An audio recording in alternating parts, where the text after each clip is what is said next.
সবাইকে নমস্কার।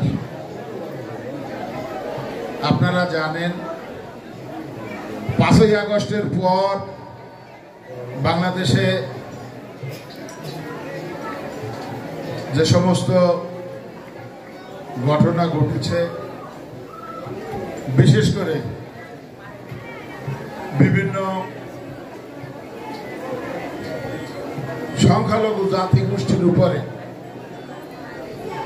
কিন্তু মঠবাড়িয়ায় কোনো কিছুই হয় না। আপনারা গত শুক্রবার এই আমাদের সনাতন ধর্মাবলম্বী ভাইদের নিয়ে আমরা একটা অনুষ্ঠান করছি, আমি সেখানেও বলছি বন্ধেরকে ডাকতে পারি নাই, ভবিষ্যতে আপনাদের ডাকবো ইনশাল্লাহ।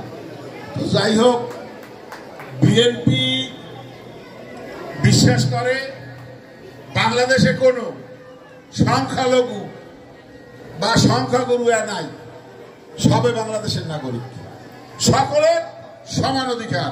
ইতিমধ্যেই আমাদের বিএনপির ভারপ্রাপ্ত চেয়ারম্যান জনাব তারেক রহমান তিনি কিন্তু এক ঘোষণা করেছেন।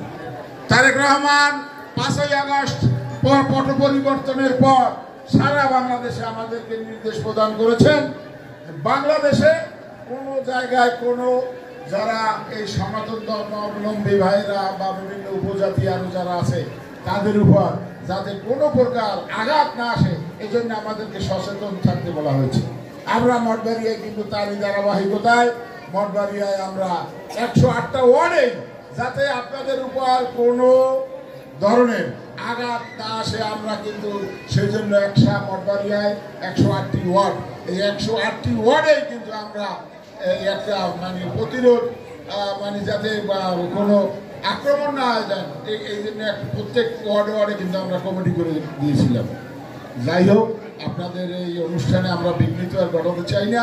আমি আপনাদেরকে আশ্বস্ত করতে চাই, আমরা বিএনপির পক্ষ থেকে আপনাদের যত প্রকার সাহায্য সহযোগিতা করা প্রয়োজন, যত প্রকার আপনাদেরকে কি বলে যে কোনো আক্রমণ বা যাই কিছু বলেন এর হাত থেকে ইনশাআল্লাহ আল্লাহর তরফ থেকে আমরা আপনাদের সচেষ্ট থাকবো, আপনাদের উপরে যাতে কোনো আঘাত না আসে।